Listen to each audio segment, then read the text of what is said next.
Génesis capítulo 2, versículo 24. Por tanto, dejará el hombre a su padre y a su madre, y se unirá a su mujer, y serán una sola carne.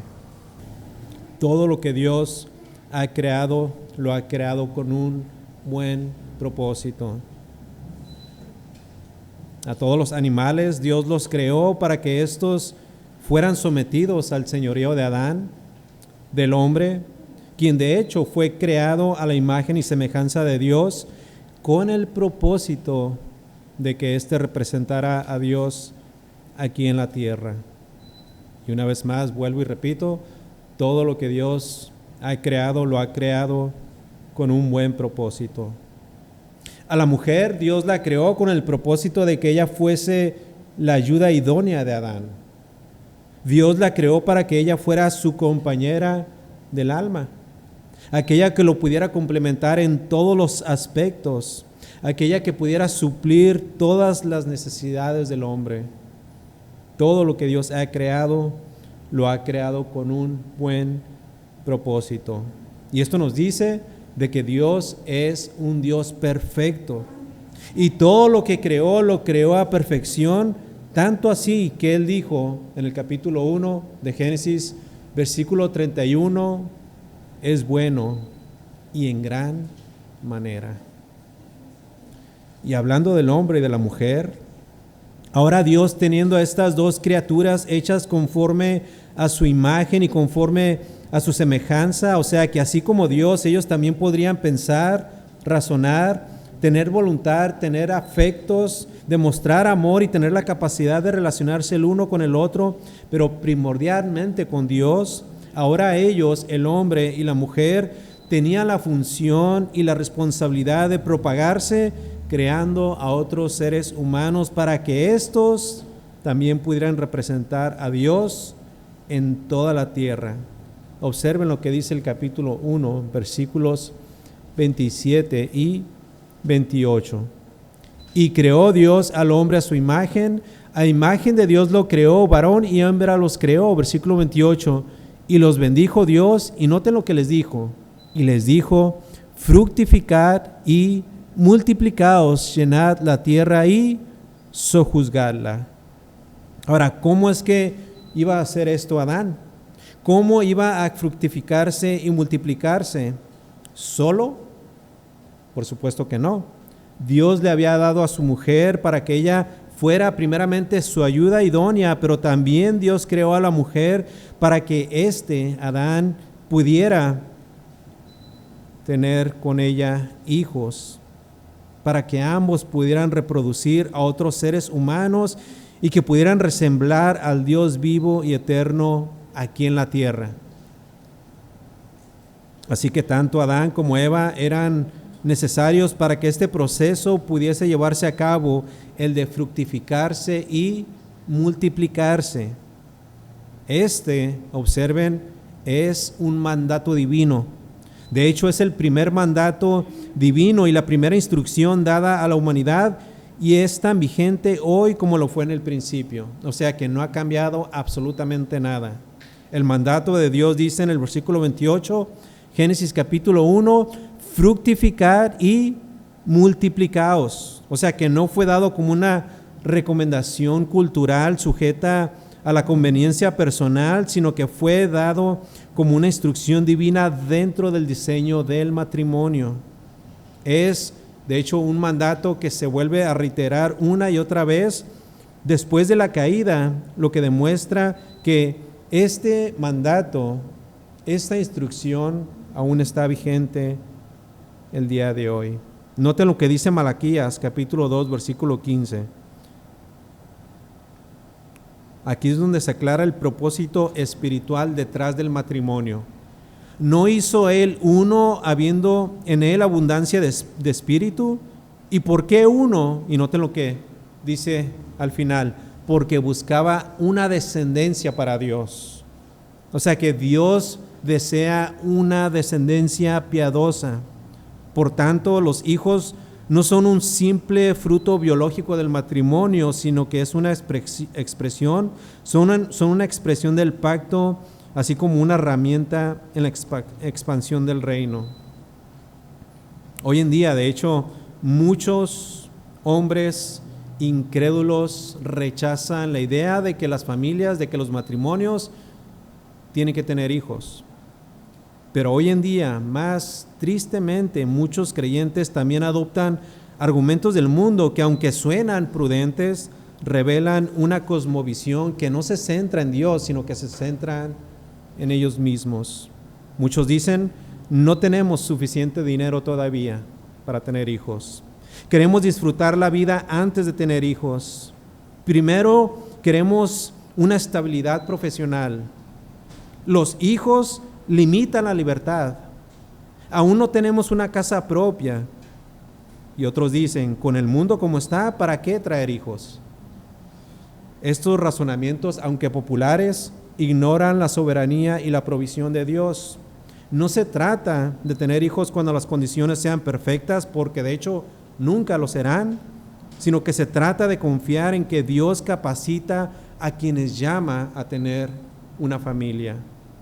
El Señor en ninguna parte de las Escrituras exige perfección económica ni estabilidad humana para cumplir sus mandatos. De hecho, vemos a través de toda la Escritura que Él mismo provee gracia suficiente para cada etapa en la vida del matrimonio. De hecho, los puritanos tenían una visión radicalmente distinta a nuestros tiempos. Para ellos, tener hijos era parte esencial del llamado cristiano.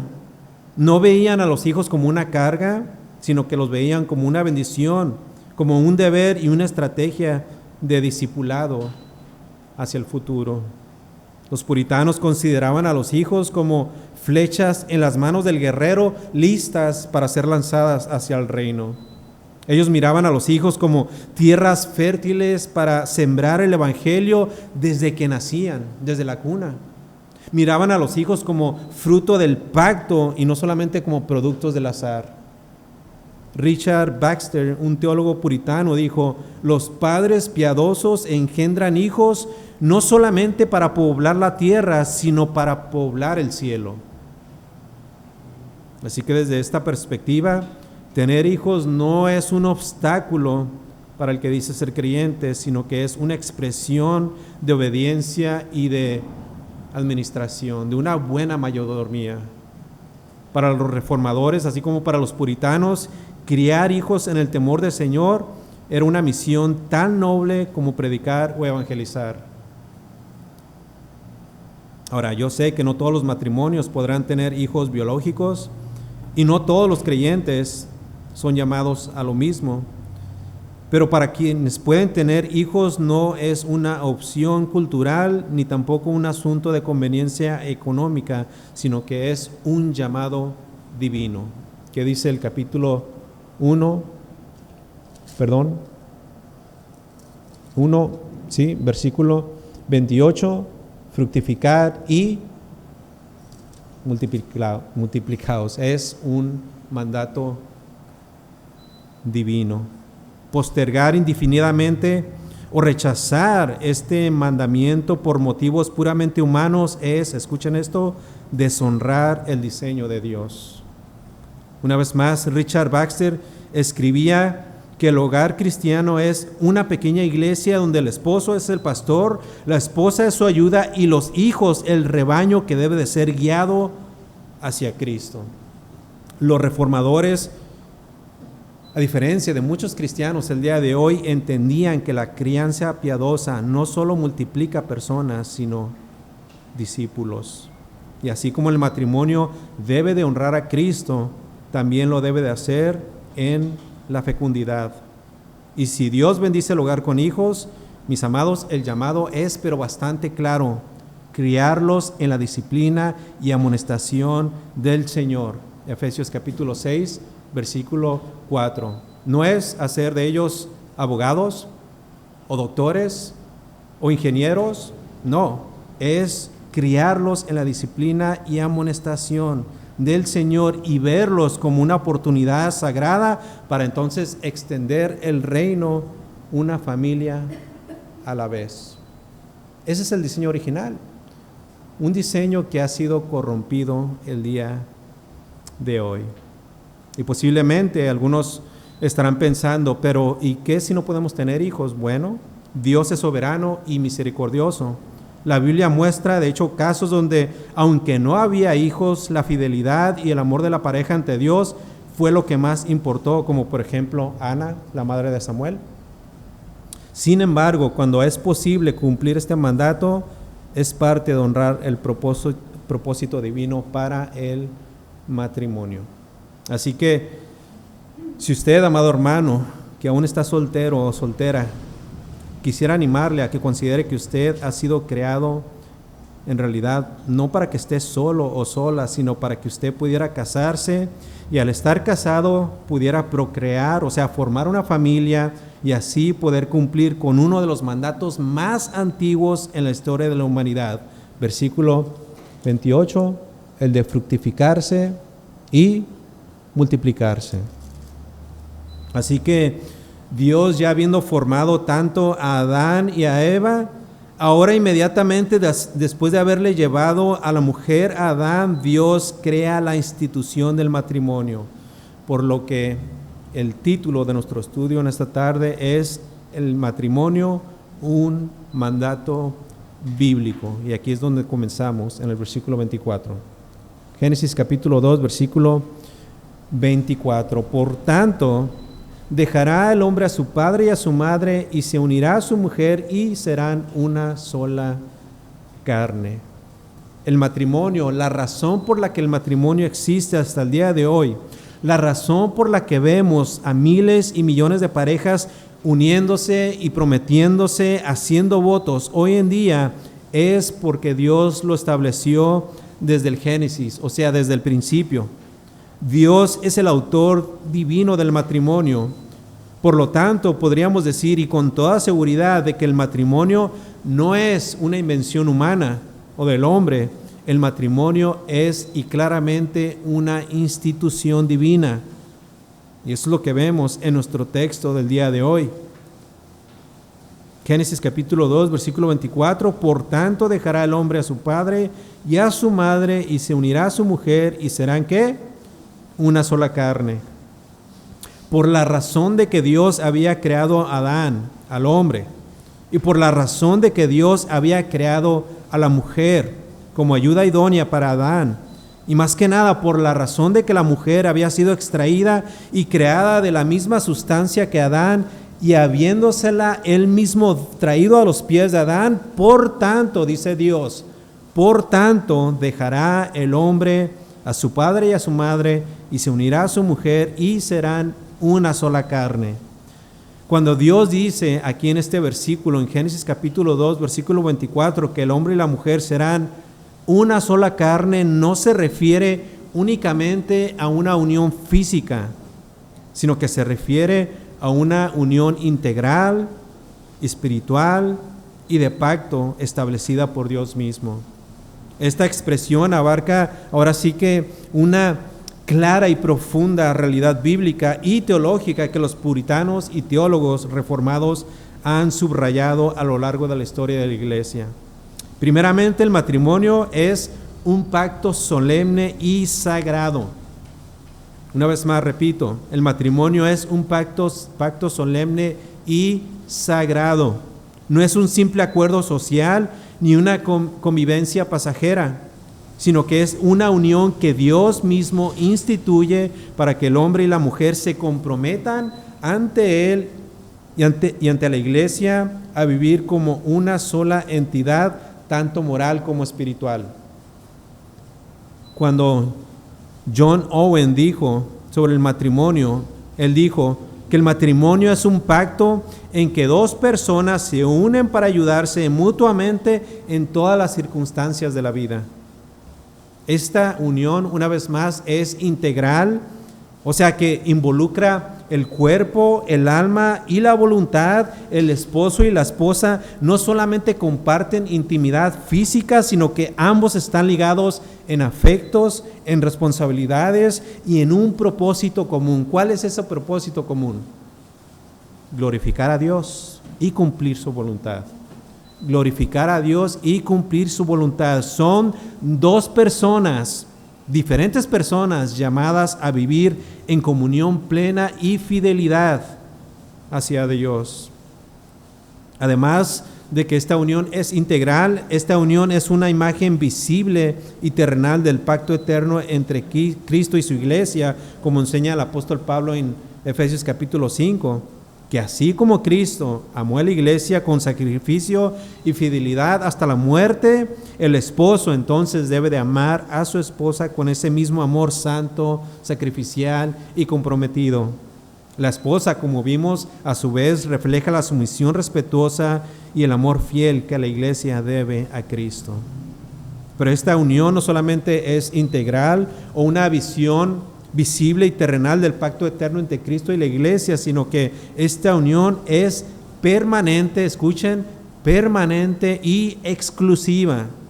El diseño original de Dios para el matrimonio es la monogamía y asimismo la permanencia hasta que la muerte separe a los esposos. Lo que significa entonces que el divorcio es una excepción dolorosa y no el ideal divino. Y esto lo explicaré más adelante. En resumen, lo que dice el versículo 24 del capítulo 2, ser una sola carne es la expresión de un pacto divino que une a dos personas en una sola vida con una fidelidad y compromiso que reflejan el amor redentor de Cristo por su iglesia. Ese diseño, una vez más, no es cultural, ni mucho menos temporal, sino que es un diseño eterno, perfecto y santo que dura y perdura por toda la eternidad. Este diseño está destinado a ser vivido en toda su profundidad para la gloria de Dios. No significa que el hombre y la mujer no se deben de disfrutar, por supuesto, para eso Dios los unió, pero el propósito final es para la gloria de Dios. Bueno, aquí también podemos ver una clara enseñanza sobre esta unión. Entre muchas otras cosas, el matrimonio es un compromiso, ¿cierto? El matrimonio es un compromiso. Antes el hombre vivía toda una vida con sus seres queridos y específicamente con sus padres, o sea, con su padre y su madre, ¿cierto? Todo su compromiso mientras viviera bajo el techo de sus padres era para con ellos, para con su padre y su madre. Pero una vez habiendo encontrado una mujer y habiendo él tomado la decisión de unirse por medio del matrimonio con ella, escuchen esto, ahora ese compromiso ya no es más para con sus padres, ese compromiso es para con su esposa. Génesis capítulo 2, versículo 24, por tanto dejará el hombre a su padre y a su madre, dejará el hombre a su padre y a su madre, ¿y qué dice? Y se unirá a su mujer, ¿y serán qué? ¿Dos carnes? ¿Tres carnes? No, una sola carne, una sola carne. No quiere decir que el hombre tendría que abandonar a sus padres y dejarlos en el olvido, no, y especialmente si estos ya son viejos o si requieren de algún tipo de ayuda. No significa mucho menos que el hombre tendría que cortar todo tipo de relación con ellos, no, y que tal vez dejaría de comunicarse con ellos, por supuesto que no. Significa que ahora en adelante el compromiso principal del hombre ahora es para con su mujer. Dijo un comentarista, cuando se realizaba un matrimonio, la esposa dejaba la casa de sus padres y se unía a la de su esposo, y de este modo se establecían nuevas lealtades. Nuevas lealtades. ¿Pueden sus padres ser importantes para él o ella? Deben de serlo, pero ahora su prioridad es su cónyuge.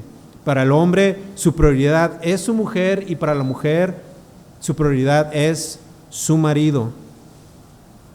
Otro comentarista más dijo, el matrimonio es una relación íntima que excluye a todos los demás. Si no dejan a los padres, habrá problemas. Si no dejan a otras relaciones, traerá ruptura a la intimidad. Así que el hombre deja a su padre y a su madre, sale de su hogar, sale de su techo, ya no está más bajo la autoridad de sus padres, Pero más importante, el hombre sale de esa unión familiar para ahora unirse a su mujer. Unirse a su mujer y ser una sola carne. Versículo 24. Por tanto, dejará al hombre a su padre y a su madre y se unirá a su mujer. Esta unión, ahora tengamos en cuenta que aquí literalmente es la ceremonia inicial de la institución del matrimonio. Y así como hoy en día somos testigos en una boda de la unión de una pareja, aquí en Génesis capítulo 2, versículo 24, tenemos a una pareja, Adán y a Eva, y tenemos a un testigo, y muy importante, ese testigo es Dios mismo. Dios sería el testigo de la unión de la primera pareja unida en matrimonio. Pero no solo eso, Dios no solamente era un testigo, de hecho el testigo principal, Dios mismo iba a oficiar esta primera boda. Y Dios dijo, por tanto, dejará el hombre a su padre y a su madre y se unirá a su mujer. Esta unión no era con nadie más, sino con aquella mujer que Dios mismo le había traído a Adán. Ahora, es obvio que hoy en día, en cierto sentido, escogemos a nuestra pareja, ¿cierto? Vemos a nuestra futura esposa y nos enamoramos de ella, ¿verdad? Bueno, digo en cierto sentido, porque también reconocemos que al mismo tiempo Dios es el que en su providencia nos provee a nuestra pareja. Pero lo que quiero que veamos aquí es que esta unión se caracteriza, escuchen, por un hombre y por una mujer, lo cual nos indica que esta debe de ser una unión monógama y heterosexual. Monógama porque Dios ha establecido que la unión para el matrimonio debe de ser únicamente entre dos personas, solamente entre un hombre y entre una mujer. No entre 3, ni 4, ni 5, ni más, sino solamente entre dos personas. ¿Por qué heterosexual? Bueno, porque debe de ser entre un hombre y entre una mujer. Recordemos que Dios es un Dios perfecto. Él dijo, Génesis capítulo 1, versículo 31, es bueno en gran manera. Y en este relato, en las escrituras que fueron inspiradas por Dios, no nos dice que Dios creó a dos hombres y luego los unió. No nos dice tampoco que creó a dos mujeres para luego unirlas. No. En la santa palabra de Dios vemos que Dios creó a un hombre, o sea, a un varón, y a una mujer, a una varona, con el fin de que estos pudieran unirse en matrimonio y para que pudieran fructificarse y multiplicarse y juntos ir de la mano, caminar con Dios y glorificar a Dios. No importa lo que el mundo diga, no importa lo que los gobiernos quieran imponer, aún así se crean legislaturas que establezcan lo contrario a lo que Dios ya dijo y Él mismo estableció. Únicamente cuenta lo que Dios dijo al principio. No importa qué tan poderoso sea el gobierno, no importa cuánto nos quiera presionar la misma sociedad, estamos seguros y confiados de que el matrimonio es únicamente entre un hombre y entre una mujer. Ese es el matrimonio bíblico y por lo tanto el único que es válido en todas las sociedades. No importa si es en el sur de México o en el norte, no importa si es en el estado más liberal de Estados Unidos, ya sea California o Nueva York, no importa si es en algún país de los Emiratos Árabes, no importa si es en algún país de África. El único matrimonio bíblico que es válido es aquel matrimonio entre un hombre y entre una mujer. Versículo 24. Por tanto, dejará el hombre a su padre y a su madre y se unirá a su mujer. Ahora, esta unión es una unión que debe de permanecer. No un día, ni 6 meses, ni 30, ni 40, ni 50 años. Esta es una unión que debe de ser permanente. Permanente. Por lo tanto, el divorcio no debe de existir. De hecho, el divorcio no se encuentra en el vocabulario de Dios. Dios no ha unido a parejas, a hombres y a mujeres, para que estos en algún tiempo de su vida decidan desunirse por medio del divorcio. Todos, absolutamente todos, recordamos las palabras del ministro, después de declarar a un hombre y una mujer, marido y mujer, al decir lo que Dios ha unido, que no lo separe el hombre, ¿cierto? ¿Saben de dónde salió este concepto? No fue algo que el hombre se inventó, no, esto es algo que Dios mismo nos ha revelado en su palabra. Y de hecho, fue Jesucristo mismo quien confirma esta verdad. Mateo capítulo 19, versículo 6, palabras del Señor Jesús, palabra de Dios. Así que no son ya más dos, sino una sola carne, reafirmando Génesis capítulo 2, versículo 24. Por tanto, note lo que dice Jesús, por tanto, lo que Dios juntó, no lo separe el hombre. Esta unión debe de permanecer para siempre. Solamente existe una cosa que puede separar al hombre y a la mujer. ¿Qué es? La muerte. Nada más puede separarlos. Lo que Dios ha juntado, nada ni nadie debe de separarlo. ¿Por qué? Porque esta es una unión divina, aprobada por Dios y para siempre. No existen cláusulas. Recordemos, Dios es perfecto, y si alguien se quiere divorciar, así como los tiempos del Antiguo Testamento y como el día de hoy, la razón por la que lo hacen es por la dureza de su corazón. Pero Dios no aprueba el divorcio, de hecho Dios mismo lo detesta. Malaquías capítulo 2, versículo 16, porque yo detesto el divorcio, dice el Señor, Dios de Israel, y al que cubre de iniquidad su vestidura, dice el Señor de los ejércitos, presten atención pues a su espíritu y no sean desleales. Regresando a Génesis capítulo 2, versículo 24, parte final. Bueno, leámoslo una vez más. Por tanto, dejará el hombre a su padre y a su madre, y se unirá a su mujer, y como dice el final, y serán una sola carne.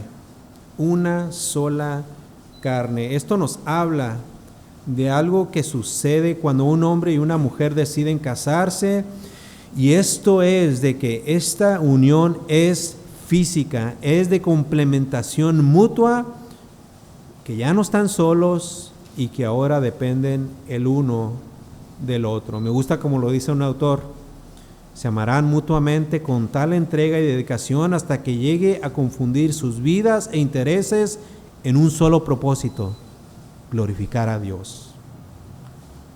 Cuando hoy en día una pareja se casa, ese matrimonio no se llega a consumir hasta que no se llegue al acto sexual entre ambos.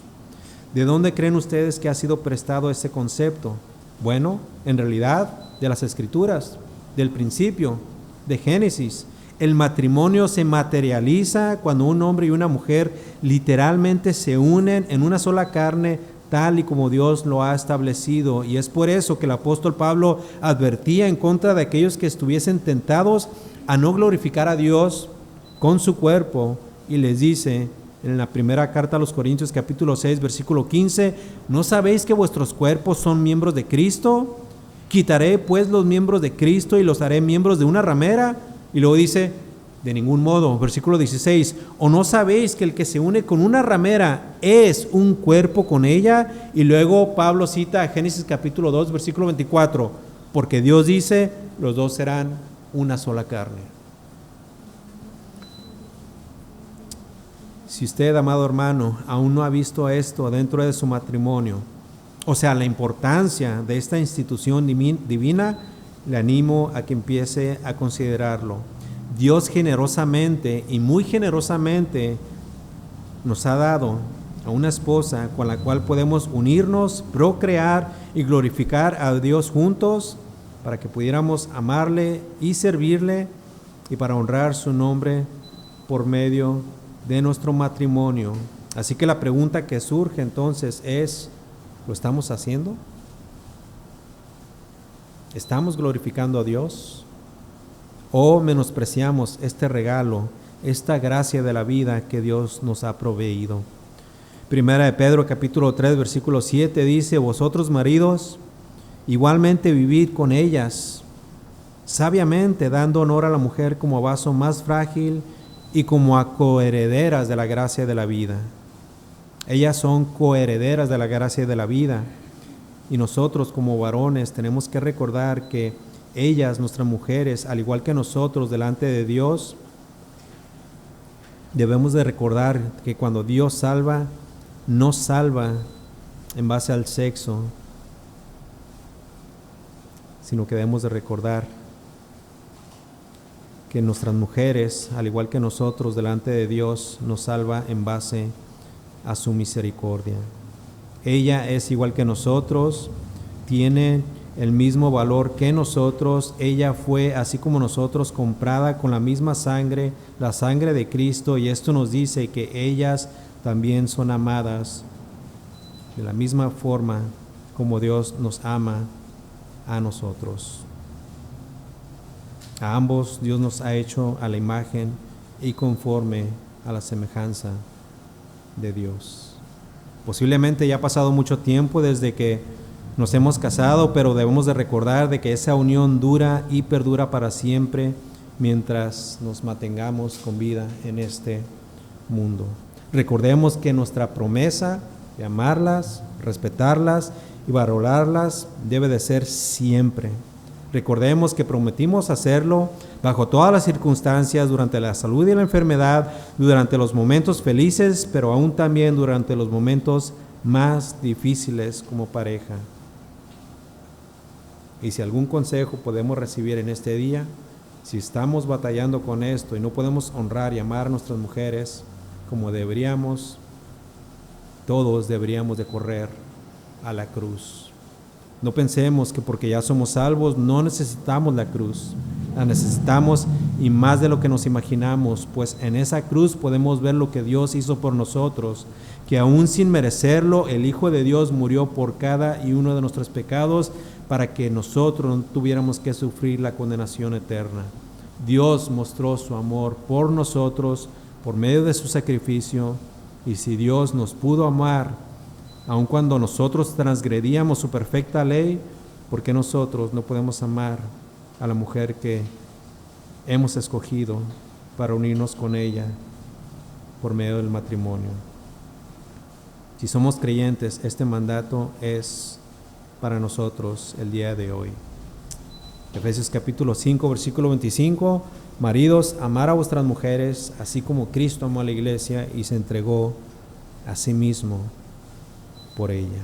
Cristo demostró su amor con un acto de voluntad, aun sabiendo que no había ningún tipo de beneficio para él, excepto la muerte. Veamos nuestro texto una vez más, Génesis capítulo 2, versículo 24. Por tanto, dejará el hombre a su padre y a su madre, y se unirá a su mujer, y serán una sola carne. Amada iglesia, este versículo no es meramente historia. Este versículo es nuestro fundamento. Dios no nos deja definir el matrimonio según nuestras emociones, según nuestra cultura o según nuestra comodidad. Él lo estableció desde el principio: un hombre, una mujer, unidos por un pacto, dejando atrás todo lo que compita con esa unión para convertirse en una sola carne. Esto tiene profundas implicaciones prácticas para todos, para los casados, para los solteros y para la iglesia en general. Y esto es lo que estaré cubriendo en los últimos minutos que me quedan. Primeramente, para los casados. Ya mencioné bastante sobre cómo el hombre debe y necesita amar a su mujer, así como Cristo amó a la iglesia, pero también a sí mismo sobre cómo la mujer debe y necesita someterse a su marido. Pero les animo a que sigan meditando sobre las grandes implicaciones en cuanto a esta unión sagrada, y solamente les haré unas preguntas para meditar para los casados. ¿Sigues dejando lo que puede interferir en tu matrimonio? ¿Tu trabajo? ¿Tus padres? ¿Tus pasatiempos? ¿O aún tu orgullo? ¿Estás verdaderamente uniéndote a tu cónyuge cada día, tanto en afecto como en perdón, así como en intimidad y propósito? ¿Realmente tú en tu matrimonio estás glorificando a Dios? ¿Vives como si fueras una sola carne o como si siguieran siendo dos vidas separadas bajo un mismo techo? Ese concepto de bienes en donde cada uno tiene lo propio es un concepto en realidad antibíblico.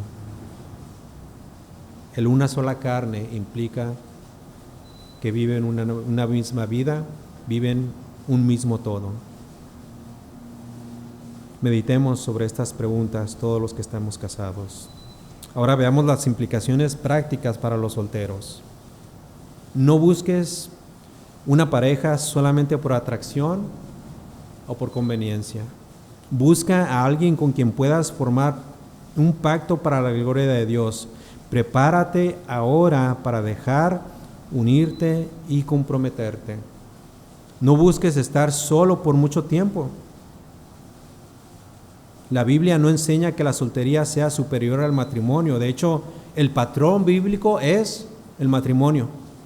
John MacArthur, en un sermón sobre 1 Corintios capítulo 7, explica que aunque algunos tienen el don especial de la soltería, o sea, una capacidad dada por Dios para vivir sin necesidad de compañía conyugal, ni para ser tentados sexualmente, este don es, dice MacArthur, poco común. Poco común. La mayoría de los creyentes están llamados al matrimonio, pues uno de sus propósitos es proveer un contexto santo para la expresión sexual y, de esa forma, evitar la inmoralidad.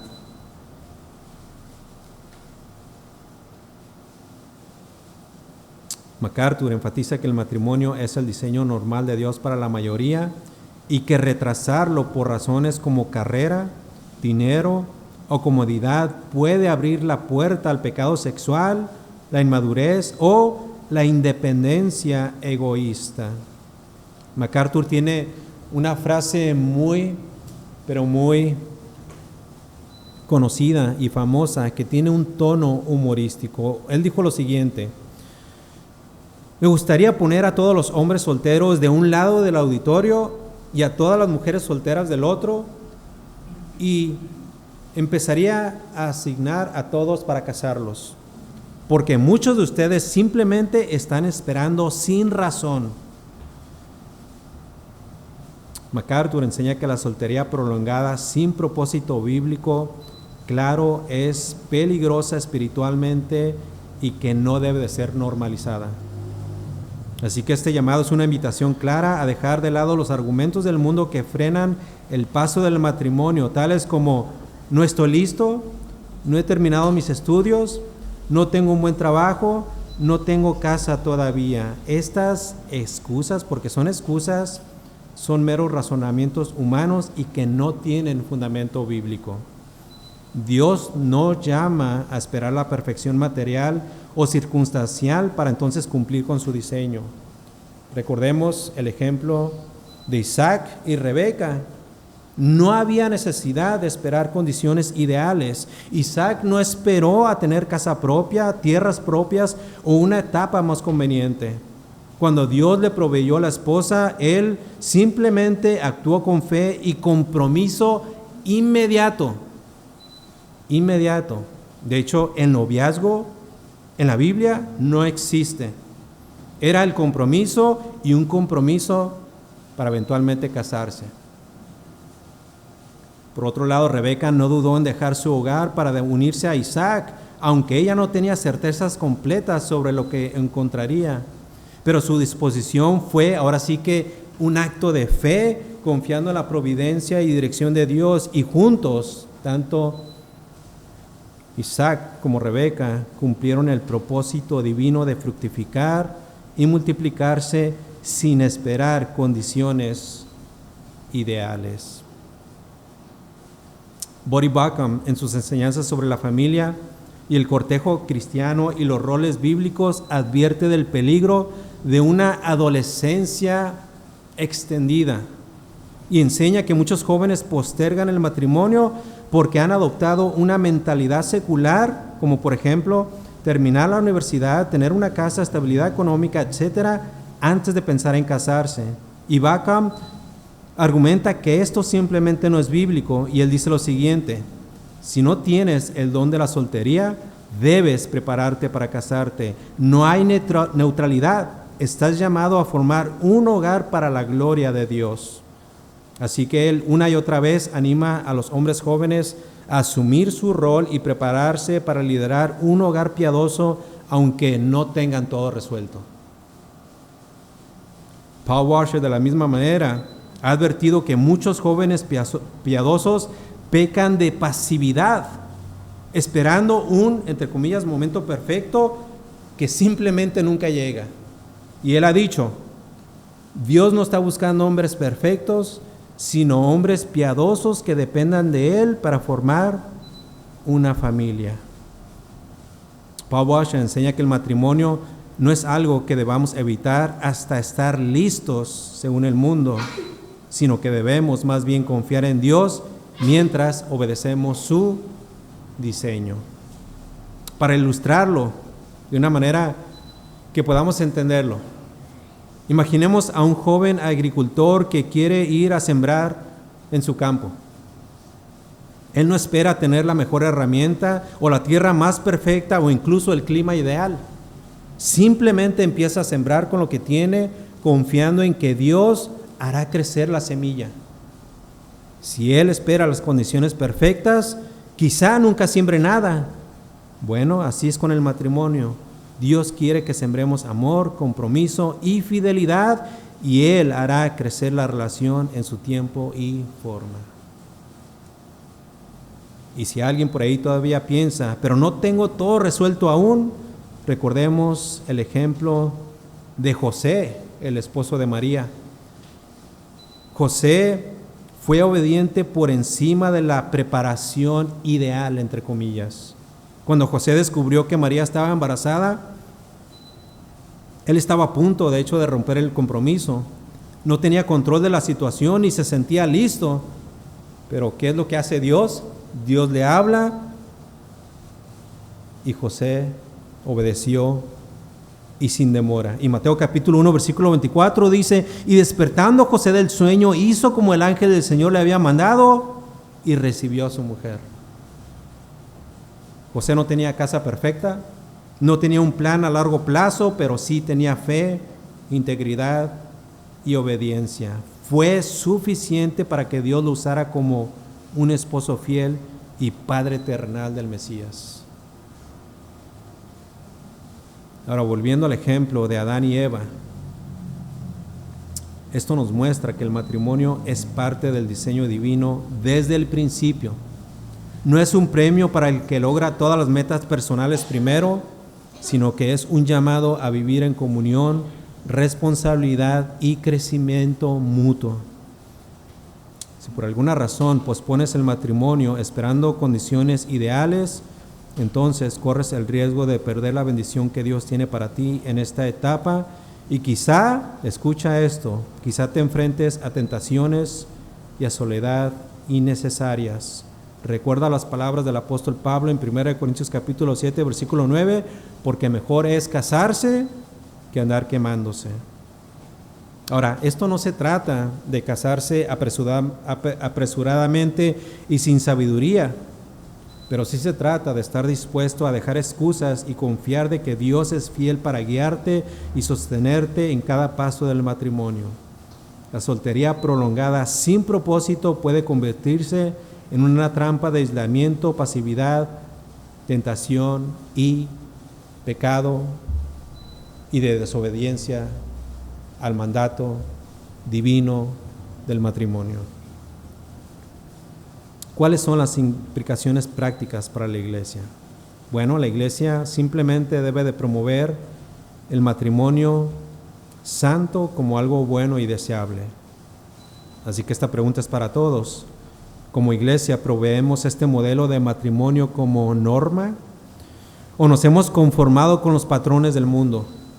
Bueno, como iglesia local necesitamos formar y levantar matrimonios fuertes, matrimonios sólidos donde Cristo sea visible en el amor, la entrega y la unidad de los esposos. Los matrimonios sanos no solamente bendicen a las familias, sino que los matrimonios sanos sostienen y embellecen a la misma iglesia. Finalmente, amada iglesia, Génesis capítulo 2, versículo 24, es más que una instrucción para matrimonios, es una misma imagen del Evangelio. Cristo, por decirlo así, dejó a su Padre, vino a unirse a su esposa, o sea, a la iglesia, y se entregó por ella hasta la muerte. Por lo que cada matrimonio entonces debe de reflejar esa unión santa, exclusiva, sacrificada y permanente. Así que vivamos como aquellos que honran ese diseño original, porque cuando el matrimonio es entendido y vivido como Dios lo diseñó, entonces todos, los de dentro y de los de fuera, ven un retrato vivo del amor redentor de Cristo. Señor, gracias por tu palabra y gracias, Señor, por recordarnos lo que tú piensas del matrimonio. Oh Señor, que lo que el mundo nos ha traído, Señor, a nuestras mentes y a nuestros corazones, tú por tu palabra, Señor, lo puedas quitar. Queremos honrarte, Señor, y queremos que los que a futuro se estarán casando también te estén honrando, Señor. Queremos familias fuertes, necesitamos familias, Señor, que te glorifiquen en todo. Ayúdanos, Señor, a hacer esos matrimonios, esas familias, para que entonces, Señor, así podamos ser un testimonio vivo de tu palabra. Gracias, Señor, por este estudio y gracias por esta serie. En el nombre de Cristo oramos. Amén.